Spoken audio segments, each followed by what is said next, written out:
ಕೇಂದ್ರ ಸರ್ಕಾರದ ವಿರುದ್ಧ ಪ್ರತಿಯೊಬ್ಬ ನಾಯಕರು ಇಲ್ಲಿ ಬಂದು ಒಂದು ಪತ್ರಿಕಾಗೋಷ್ಠಿಯಲ್ಲಿ ಪಾಲ್ಗೊಂಡಿದ್ದಾರೆ. ಈ ಪತ್ರಿಕಾಗೋಷ್ಠಿ ಬಂದಿರತಕ್ಕಂಥ ನಮ್ಮ ರಾಜ್ಯ ಐಂದ ನಾಯಕರಾದ ಅಶೋಕಣ್ಣವರೇ, ವಿಶ್ರಮಣ್ಣವರೇ, OBC ಅಧ್ಯಕ್ಷರಾದಂಥ ವೆಂಕಟೇಶ್ ಗೌಡ್ರೆ, ಬ್ಲಾಕ್ ಅಧ್ಯಕ್ಷರಾಗಿರ್ತಂಥ ನಮ್ಮ ಅಮರಣ್ಣವರೇ, ಅಹಿಂದ ನಾಯಕರಾಗಿರ್ತ ನಮ್ಮ ರಾಜೂರವರೇ, ವೆಂಕಟರೆಡ್ಡಿ ಅವರೇ, ಮಂಜುನಾಥ್ ಅವರೇ, ಚಲಪತಿ ಅವರೇ, ವಿಜಯ್ ಅವರೇ ಹಾಗೂ ಎಲ್ಲ ಪತ್ರಿಕಾ ಮಿತ್ರರೇ, ಇವೆಲ್ಲ ಭಾಳ ಕೂಲಂಕುಷವಾಗಿ ನಮ್ಮ ಹಿರಿಯ ನಾಯಕರು ವೆಂಕಟೇಶ್ ಗೌಡರು ಭಾಳ ಕೂಲಂಕುಷವಾಗಿ ಇದರಲ್ಲಿ 5 ಪೇಜ್ ಇದೆ, ಒಂದು ಬಿಡದೆ ಕೂಡ ಪ್ರತಿಯೊಂದು ಅಂಶ ನೀವು ಹೇಳಿದ್ದಾರೆ. ಇದು ಹೇಳಿಲ್ಲ ಪ್ರತಿಯೊಂದು ಕೂಡ ಅಲ್ಲಿ ನಡೆದಿರ್ತಕ್ಕಂಥ ವಿಷಯ ಜಂತರ್ ಮಂತರ್. ಇಡೀ ದೇಶವ್ಯಾಪ್ತಿಯಿಂದ ಪ್ರತಿಯೊಬ್ಬರು ಬಂದು ಅಲ್ಲಿ ಬೆಂಬಲ ಕೊಡ್ತಾ ಇದ್ದಾರೆ. ಯಾಕೆ? ವಿದ್ಯಾರ್ಥಿಗಳ ಭವಿಷ್ಯತ್ತು. ಇಲ್ಲಿ ನೀವು ಇದ್ದೀರ, ನಾವಿದ್ದೀವಿ, ನಾವೆಲ್ಲ ಕೂಡ ಕಷ್ಟಪಟ್ಟು ಸಂಪಾದಿಸ್ತಕ್ಕಂಥ ಒಂದು ಆಸ್ತಿ ಆಗಿರ್ಬೋದು, ಅಂತಸ್ತು ಆಗಿರ್ಬೋದು, ಬಂಗಾರ ಬೆಳ್ಳಿ ಎಲ್ಲ ಕೂಡ ನಮ್ಮ ಮಕ್ಕಳಿಗೋಸ್ಕರ. ಆ ಮಕ್ಕಳ ಭವಿಷ್ಯವನ್ನೇ ಕಿತ್ಕೊಳ್ತಕ್ಕಂಥ ಕೆಲಸ ಮಾಡ್ತಾರೆ ಕೇಂದ್ರ ಸರ್ಕಾರ. ಇದು ಎಷ್ಟು ಮಾತ್ರ ಗೌರವ ಘನತೆ ಉಳಿಸ್ಕೊಂಡಿದ್ದಾರೆ. ಕೊಟ್ಟಿದ್ದ ಮಾತೊಂದು, ನಡ್ಕೊಂಡಿರೋದೊಂದು. ಮೇ 3 ನಡೆರ್ತಕ್ಕಂಥ ಏನು ನೀಟ್ ಪರೀಕ್ಷೆ ಇತ್ತು ಅದು ಸೋರಿಕೆ ಆಗಿದೆ ಅಂತ ಹೇಳಿದ ತಕ್ಷಣ ಆತ್ಮಹತ್ಯೆ ಮಾಡ್ಕೊಂಡಂಥ ವಿದ್ಯಾರ್ಥಿಗಳ ಭವಿಷ್ಯತ್ತು. ಆ ನೀಟ್ ಪರೀಕ್ಷೆ ಬರೀಬೇಕಾದ್ರೆ KG ಇಂದ ಹಿಡಿದು LKG ಇಂದ 1ನೇ ಕ್ಲಾಸಿಂದ ಹಿಡಿದು 10ನೇ ತರಗತಿ first P U second P U ಆದ್ಮೇಲೆ ಇದೆಲ್ಲ ಯಾವ್ದು ಲೆಕ್ಕಕ್ಕೆ ಇಲ್ಲ. ನೀನು ಏನು ನೀಟ್ ಎಕ್ಸಾಮ್ ಬರೀತೀಯ, 720 ಮಾರ್ಕ್ಸ್ಗೆ ಏನು ನೀಟ್ ಎಕ್ಸಾಮ್ ಬರೀತೀಯ, ಅದ್ರಲ್ಲಿ 450, 500, 700ವರೆಗೂ ನೀವು ಬರೆದಂಥ ವ್ಯಕ್ತಿ ಒಬ್ಬರಿಗೆ ಮಾತ್ರ ಅವಕಾಶ ಸಿಗುತ್ತೆ. ಅದರಲ್ಲಿ ಕ್ಯಾಟಗರೀಸ್ ಬೇರೆ ಇರುತ್ತೆ. ಇದನ್ನೆಲ್ಲ ನೋಡ್ಕಂತ ಜವಾಬ್ದಾರಿ NTAಗಿದೆಯಾ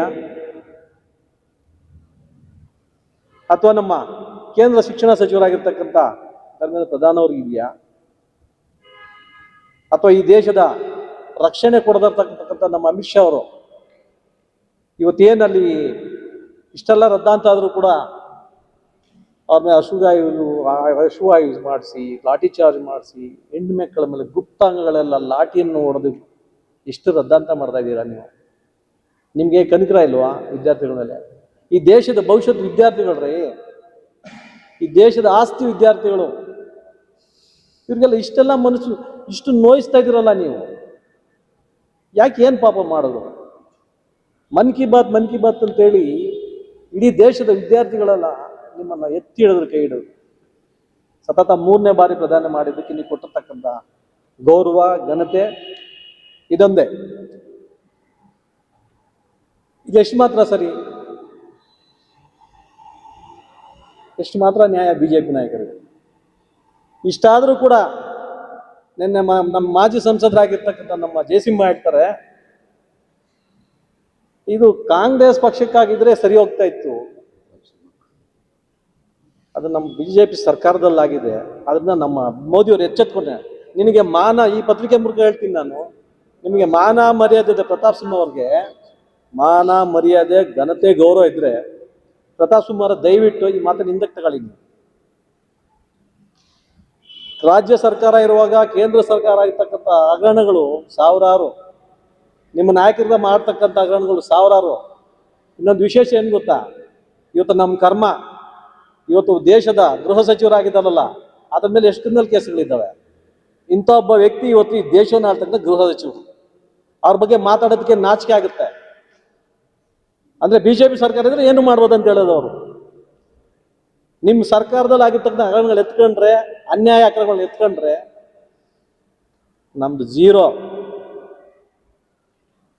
ನಮ್ಮ ಸರ್ಕಾರ ಏನು ಮಾಡಿದೆ, ನಮ್ಮ ಕಾಂಗ್ರೆಸ್ ಪಕ್ಷ ಏನು ಮಾಡಿದೆ, ಸತತ 130 ವರ್ಷಗಳ ಇತಿಹಾಸ ಉಳ್ಳತಕ್ಕಂಥ ಕಾಂಗ್ರೆಸ್ ಪಕ್ಷ ಇವತ್ತು ಹೆಂಗ್ ನಡ್ಕೊಂತ ಇದನ್ನ ನಮ್ಮನ್ನು ನೋಡಿ ನೀವು ಕಲಿಬೇಕು. ನೀವು ಜಾಸ್ತಿ ಮುಂದೆ ಮಾತಾಡೋಕೆ ಇಷ್ಟ ಇಲ್ಲ ನಮಗೆ. ಅಲ್ಲಾಗಿರ್ತ ಅನ್ಯಾಯಗಳ ಬಗ್ಗೆ ಫಸ್ಟು ನಮ್ಮ NTA ಏನಿದೆ, ನ್ಯಾಷನಲ್ ಟೆಸ್ಟಿಂಗ್ ಅಥಾರಿಟಿ ಮುಖ್ಯ ಸಚಿವರು ಏನಿದ್ದಾರೆ ಅವರನ್ನು ಸಸ್ಪೆಂಡ್ ಮಾಡಬೇಕು. ಪ್ರಧಾನ ಕಾರ್ಯದರ್ಶಿಯನ್ನು ಸಸ್ಪೆಂಡ್ ಮಾಡಿದ್ದಾರೆ ಕಾಟಾಚಾರಕ್ಕೆ, ಅದಾಗಬಾರ್ದು. ಜೊತೆಗೀಗ ಸಚಿವರಾಗಿದ್ದ ಧರ್ಮೇಂದ್ರ ಪ್ರಧಾನ್ ಕೇಂದ್ರ ಶಿಕ್ಷಣ ಸಚಿವರು ಅವರನ್ನು ಮಾಡಬೇಕು. ರಕ್ಷಣೆ ಕೊಡೋದ್ರಲ್ಲಿ ವಿಫಲರಾಗಿರ್ತಕ್ಕಂಥ ನಮ್ಮ ಅಮಿತ್ ಶಾ ಅವರನ್ನ ಮೊಟ್ಟ ಮೊದಲಿಗೆ ಅವರನ್ನ ಈ ದೇಶದನ್ನೇ ಬಹಿಷ್ಕಾರ ಮಾಡಬೇಕು. ಅವ್ರ ಮೇಲೆ ಇರ್ತಕ್ಕಂಥ ಕೇಸ್ಗಳಿಗೆ ನಾವು ಹೇಳಕ್ಕೆ ಇಷ್ಟಪಡಲ್ಲ, ಅದು ಪ್ರತಿಯೊಬ್ಬರಿಗೂ ಗೊತ್ತು ಇವತ್ತು ಏನು ಮಾಡ್ತಾ ಇದ್ದಾರಂತೆ. ಇದೆಲ್ಲ ಇವತ್ತು ಮಾತಾಡಬೇಕು, ನಮ್ಮ ನಾಯಕರೆಲ್ಲ ಮಾತಾಡಬೇಕು, ಇನ್ನೂ ಕೆಲವರು ನಾಯಕರು ಬರಬೇಕಾಗಿತ್ತು, ಬರಲಿಲ್ಲ. ಸೊ ಹಾಗಾಗಿ ಮುಂದೆ ಬರ್ತಕ್ಕಂಥ ದಿನಗಳಲ್ಲಿ ನಾವು ಕೂಡ ಎಲ್ಲ ಇವತ್ತು ಏನು ಅವರು ನಿರ್ಧಾರ ತಗೊಳ್ತಾರೆ, ನಮ್ಮ ಹೈಕಮಾಂಡ್ ಕಾಂಗ್ರೆಸ್ ಪಕ್ಷದ ಸೋನಿಯಾ ಗಾಂಧಿ ಅಮ್ಮರು ಹಾಗೂ ಮಲ್ಲಿಕಾರ್ಜುನ ಸಾಹೇಬರು, ರಾಹುಲ್ ಗಾಂಧಿ ಅವರು, ನಮ್ಮ ಇಲ್ಲಿನ ಮುಖ್ಯಮಂತ್ರಿಗಳಾಗಿರ್ತಕ್ಕಂಥ ಡಿ.ಕೆ. ಶಿವಕುಮಾರ್ ಸಾಹೇಬರು ಅವರ ಆದೇಶದ ಮೇರೆಗೆ ನಾವು ಮುಂದಿನ ದಿನಗಳಲ್ಲಿ ಇಲ್ಲೂ ಕೂಡ ಹೋರಾಟ ಮಾಡೋದಕ್ಕೆ ಎಲ್ಲ ಸಿದ್ಧತೆ ಮಾಡ್ಕೊತಾ ಇದ್ದೀವಿ. ಈಗಾಗಲೇ ಕೋಲಾರಲ್ಲಿ ದೊಡ್ಡದಾಗಿ ಬೃಹತ್ ಪ್ರತಿಭಟನೆ ಮಾಡಿದ್ದಾರೆ. ಇಲ್ಲೂ ಕೂಡ ನಾವು ಅದನ್ನು ಮಾಡಲೇ ಮಾಡ್ತೀವಿ, ನ್ಯಾಯ ಸಿಗೋವರೆಗೂ ನಾವು ಮಾಡ್ತೀವಿ ಅಂತೇಳಿ ಈ ಪತ್ರಿಕೆ ಮೂಲಕ ತಮ್ಮಲ್ಲಿ ನಾನು ಎರಡು ಮಾತಾಡೋದಕ್ಕೆ ಇಷ್ಟಪಡ್ತೀನಿ. ಜೈ ಹಿಂದ್, ಜೈ ಭೀಮ್.